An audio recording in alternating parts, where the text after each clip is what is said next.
Hello again, and thanks for joining. We've got another Marklin model to have a look at. It's in HO scale and it's from the Post Museum. So it's one of the souvenirs that the Post Museum offer, and Marklin have done a range of these in the past, and in fact I've done some reviews of these on this channel. It's not unusual to see these things, so I did get this second hand. Obviously it's getting on a bit, and this box is looking actually in pretty good condition. It does have a little bit of a bash here on this end, but it's looking not too bad overall. You'll see here where it says that this is from the Post Museum shop, and it also has some other details and the number of this model, which is 42291. It also has this other number, PMS 60-07, and you can see Post Museum Wagon from 2003. So this model is getting on a little bit now. At the time of recording, this would be 20 years old. So let's get this open and we'll have a look at what we've got inside.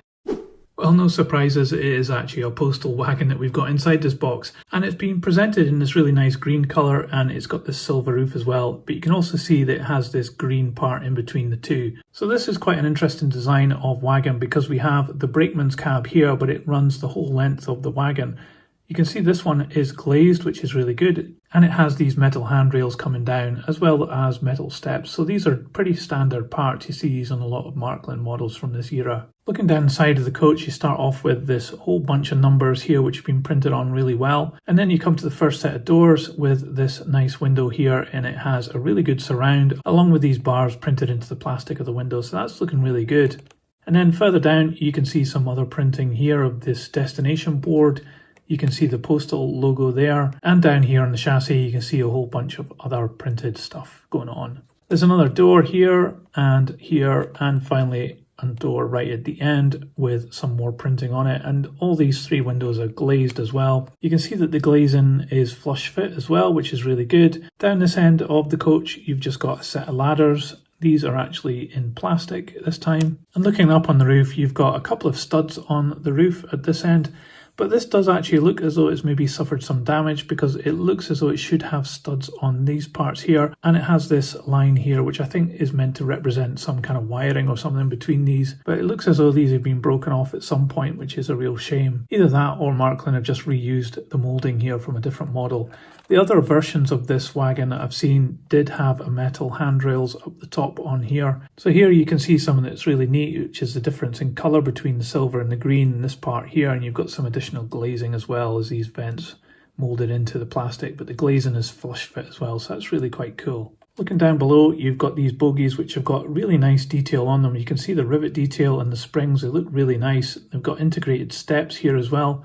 You can see these actually move a little bit as well. These are pliable plastic, so they can take a few knocks and not get broken, which is quite a neat thing to do. You can also see that the brake blocks are in line with the wheels, which is nice. And you can see these wheels here. It is fitted with 3-rail wheels. They're not insulated. So if you run this on Hornby or Pico track, it will short out, so you're going to have to change those. Coupling here is in an M pocket, and it does articulate and lean out as well to help this get round corners. And it's a separate part to the bogies as well. Then as we look further down, we've got this additional part which has been added in here for the brake gear, and you can see these brace parts here which are an additional part which has been added in, and they're very fine detail. It's really nice that they've been added. So looking at the moulding a little bit more on the main body, you can see that there is rivet detail down these panels, and there's a couple of little extra pieces put in here and there. But what I would say is the moulding isn't that great when it comes to things like this handrail and the detail around the doors. There's not a lot of deep relief on that door. It doesn't look that convincing. And it's a similar affair for the other doors, so there's not a lot of relief on those. So it does look a bit kind of cheap, this model, and it could have been improved a little bit on that moulding. So there is a bit of compromise here and there. The roof does seem to be a separate piece that's been added in there. And the definition between the silver and the green at this point here is very clear and nice. Final thing here on the top of these steps, there's no checker plate or anything, it's just a flat piece of plastic, and you can see a moulding mark there as well. So it seems like this is quite a cheap piece that's been added in here. It could have had just a little bit more detail on there. I think it would have helped a bit, especially because that's one of the pieces that you'll see because it's on the roof. Buffers are just integrated into the chassis, and you can see that there's some detail there on the buffer beam. Okay, let's see how much this weighs. So this baggage car weighs 112 grams.